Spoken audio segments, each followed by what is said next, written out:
Make the most of the Oasis of October.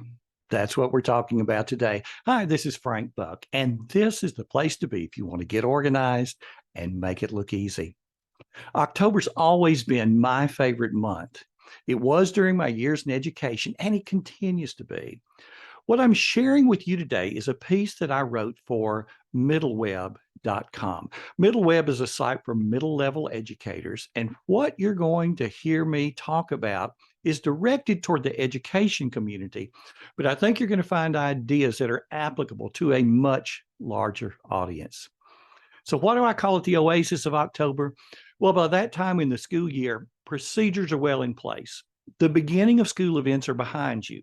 Students have been accustomed to changing classes, dealing with lockers, and enjoying the variety of activities that go along with middle level education in particular. The plans that you spent all summer making are now paying off for you. Now, looking ahead, the holiday traditions of November and December are going to make for busy weeks, and you know that. But nestled between the busyness of the beginning of the school year and the end of the calendar year is the Oasis of October. As a school leader, my experience was that if I wanted to launch something new, retool something old, or make some kind of course correction, October was my best shot at making it happen.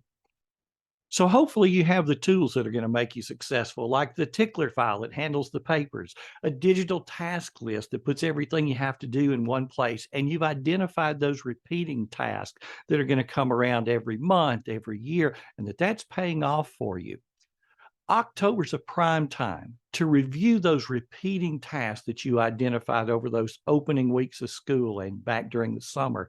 Sometimes we get so busy doing things that we forget to leave the tracks that make the job easier for us a year from now. How's your communication system with parents? If you need to fine tune it, October's likely your best chance. The same holds true for your system of documentation.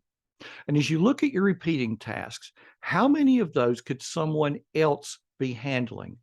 The more you can delegate, the more time you have to do those things that only someone with your training and experience can handle. And if you're in the school arena, you have so many people that you can delegate to. I guarantee you, school leaders, there are things that you are doing that a student could do as well or better than you could be doing, and it would free up your time. Yes, every day brings us plenty to do. Little tasks are everywhere. And your job is not to try and bail the water out as fast as the holes in the boat are allowing it in. Your job is to perform the tasks today that are going to make tomorrow better and make tomorrow a little bit easier. Don't get distracted by the might be nice to do items on your desk. There are plenty of them, and October is a time that you could handle those. But let's look at a quote that's been attributed to Abraham Lincoln. Give me 6 hours to chop down a tree, and I'll spend the first 4 sharpening the axe. Now, whether Lincoln actually spoke those words is subject to debate, but we can hear the truth in them. Leaders focus on outcomes and look for the shortest distance between point A and point B.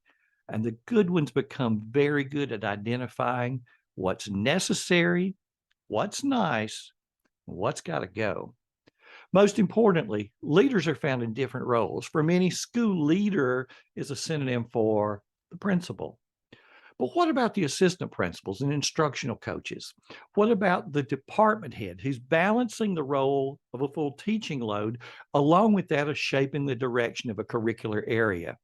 How about the classroom teacher who sponsors clubs and other activities that benefit the entire school? Are these people not also school leaders? Another president, John Quincy Adams, is credited with saying, if your actions inspire others to dream more, learn more, do more, and become more, you are a leader.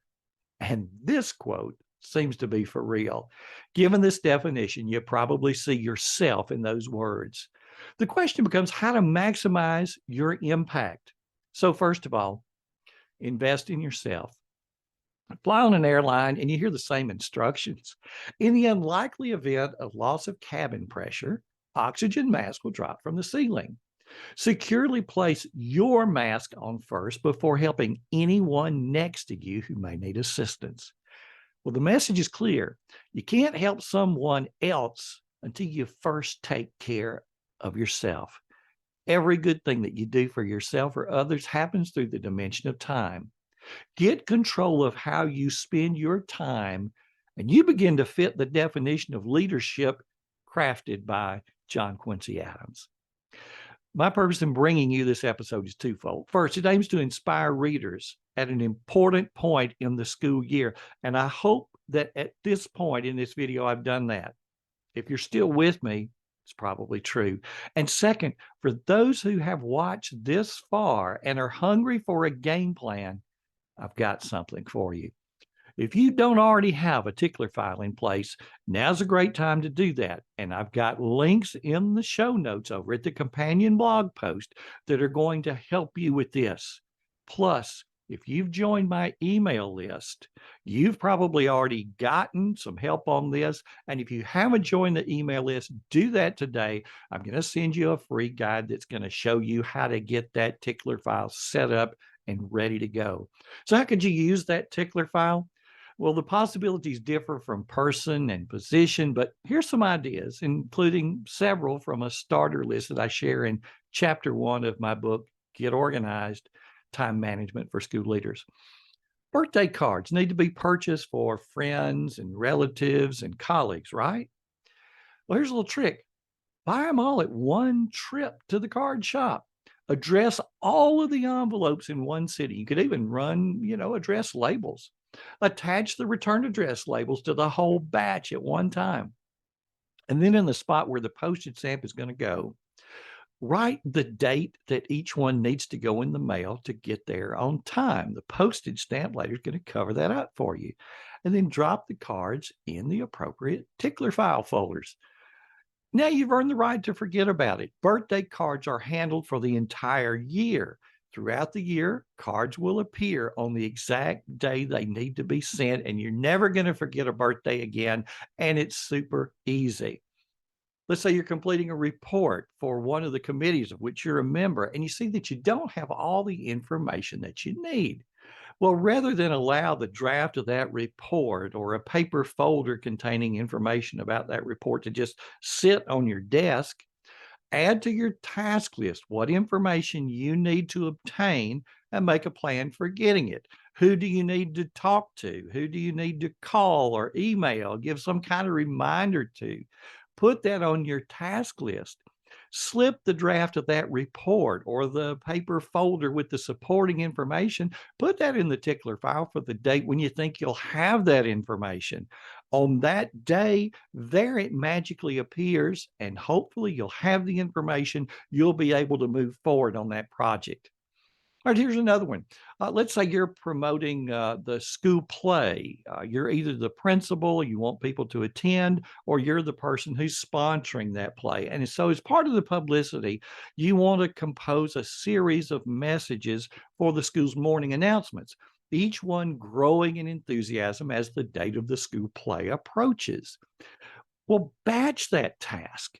Sit down and write all of the announcements in one sitting, and then file each one in the Tickler file for the appropriate day. You've always wanted to get better about expressing gratitude toward others, right? But every time you think about writing a thank you note, you don't have any blank note cards in front of you. Well, between now and the beginning of the year, how about doing this?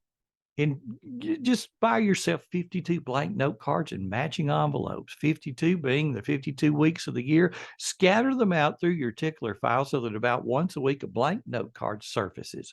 Okay, there's your trigger to stop right there and take a moment to write a thank you note to someone. Others begin to think of you as more thoughtful. Actually, you've always been thoughtful. You were just forgetful. Hey, and why wait till January for a new year to start that? You could start that right now. Put on your task list to order yourself some blank note cards and nice envelopes and get started with the practice of thanking the people who have made your life better. On those hectic days, the best of intentions often fall prey to the worst of interruptions. That's why we need simple systems like the Tickler File. And if you'd like to read more about setting it up, get on my email list. I'll send you the first chapter of that book that explains all about it. I'll also follow up a few days later with an ebook on how to set up Remember the Milk, my digital task list of choice. And if you've listened to me very much, you hear me talk about how my digital task list is kind of like a digital version of my Tickler File. One is a place for everything that's physical to go. The other is a place where everything digital goes and reminds me of what I need to do exactly when I need to do it. Hey, folks, the Oasis of October is here. Use it to grow, to invest in yourself, and to become the school leader or leader in whatever area you are in. Go and make today count. If you like this video, check out these other two right here. Subscribe to the channel so that you get more of these on a regular basis. I appreciate your listening today. This has been Frank Buck helping you get organized and make it look easy.